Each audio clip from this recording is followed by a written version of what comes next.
Zeit bitte. Über das Wochenende in Ibiza. Und als ich fragte, warum ich kann. Ich fragte, warum nicht. Sie kann doch mit dem Zug fahren. Steffi! Can you hear me? Oh my God. Kannst du doch mit ihm reden? Sag ihm, wenn ich möchte. Out. Get out.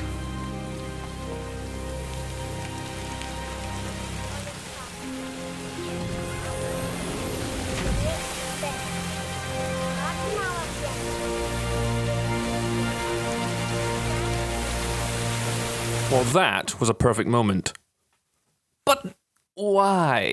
In this series, we're going to be taking a look at perfect moments in film, TV, games, whatever. I want to shine a light on some sometimes smaller, more overlooked moments and look at what makes them so effective. Today, we're taking a look at the Doctor Who episode, The Waters of Mars. Let's start by doing some of our own time traveling and going back over a decade, Jesus, to 2009. Remember 2009? Remember when the only thing you had to worry about was just 5 Doctor Who specials instead of a full series? Simpler days. The specials are generally pretty good. There's a big Christmas romp with Cybermen and a great performance by David Morrissey. And between Planet the Dead, the silly but fun Easter special, and the slightly ridiculous, slightly fantastic 2-part finale, The End of Time, there's this. The Waters of Mars was first broadcast on the 15th of November 2009. For some reason, it could have been a great Halloween special. And maybe it's because it's in the middle of these specials and sort of just happens in this gap of time. I often find myself forgetting about it, but when I'm reminded of it and I sit down and watch it, I always find myself thinking it's by far one of the best episodes the show has ever done. The Doctor has just recently lost one of his best friends, Donna, and throughout the specials we see the Doctor travelling alone, and for a while it seems to be going okay. The Waters of Mars plays on a concept that, for a show about time travel, it doesn't actually experiment with that much. The Doctor lands on the first manned base on Mars, but he knows from the future that something terrible is about to happen here, and essentially he knows that all the people he's meeting are not going to make it much longer. Not only does this episode play with some pretty heavy themes, it's also really bloody scary. Well, mostly the first half. There's a great sequence in the base's biodome that's incredibly atmospheric and tense, but I must admit the monsters do lose their edge a bit when they're just Terminator running down a long hallway and barfing water on the ceiling. Anyway, the episode becomes a bit more of a typical base under siege storyline, with the characters being killed off one by one, but something about this story has weight to it. You really feel for them every time someone dies, which can be unusual for one-off characters in sci-fi, and I think that starts with a solid script. Russell T Davies and Phil Ford provide an absolutely amazing script for The Waters of Mars. If, like me, you're a fan of Russell T Davies' work and want to get inside the mind of a writer for something like Doctor Who, I recommend reading the book The Writer's Tale. It's pretty fascinating to read how he develops the ideas into the final scripts that become the episodes we all know and love. In my opinion, the most impressive thing about Davies' scripts are his characterization, not just in main characters, but every single person who has a line in the story. The Waters of Mars is no exception. Without any real dialogue, we understand immediately Steffi's complete backstory. We feel the loneliness and the hopelessness you would be feeling if you were trapped millions of miles from home and your family, facing an imminent, horrible death. Also, writing 101. If you want to seem like a clever bastard, plant and pay off, my friends. Plant and pay off. Plant something earlier on in your script, an object or a character, for example, and bring it back to serve a crucial function at a later point. Simple but hugely effective. Russell T Davies does it brilliantly here. The first scene in the episode shows the characters receiving recordings from their families at home. At first glance, it's a nice humanizing moment of relatability to make these characters we're just being introduced to feel real and recognizable. But Davies brings it back right at the end and oh, it's painful. I think he's able to find that sweet spot where there's no overbearing exposition. Steffi doesn't get a monologue explaining all the things she never got to do. She simply watches a recording of her children and Davies gives her one last line in her native language. I'm sorry, girls. Oh my god. I'm so sorry.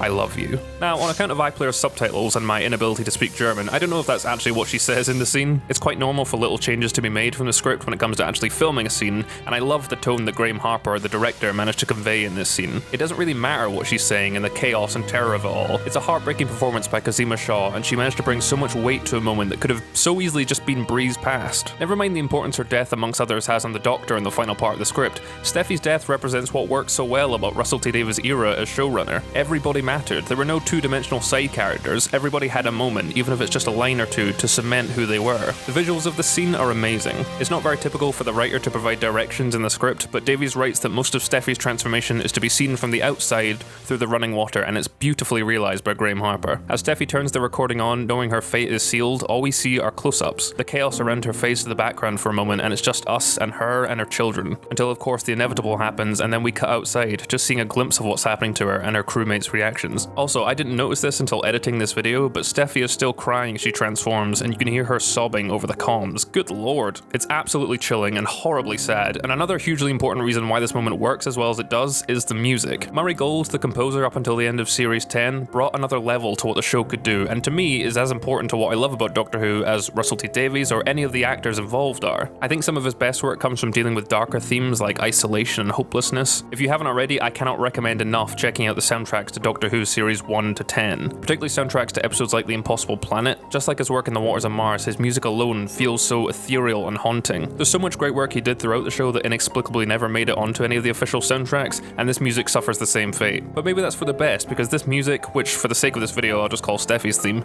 isn't a reprise and I don't think is ever heard again. It just comes and goes with Steffi. It's kind of creepy, a little bit beautiful, and so goddamn sad. Steffi's death is a moment that had to work. It had to have weight. It's no coincidence that the Doctor, while walking back to the TARDIS, doing what he feels is right, hears all of it go down. It had to be a death that meant something, that would feel like a punch in the gut for both us and the Doctor, to influence what the Doctor chooses to do at the end of the episode. Quite frankly, it's Doctor Who at its finest. An incredible guest cast, amazing directing, an emotional, breathtaking soundtrack, and an unbelievable script all come together to make one perfect moment. Hat sie sagt, ihr fällt bitte.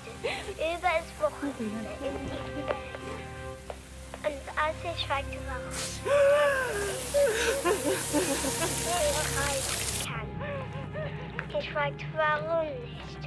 Sie kann doch mit den Zugsen fahren. Steffi! Can you hear me? Oh my god. Kannst du doch mit ihm reden? Sag ihm, wenn ich möchte. Out. Get out.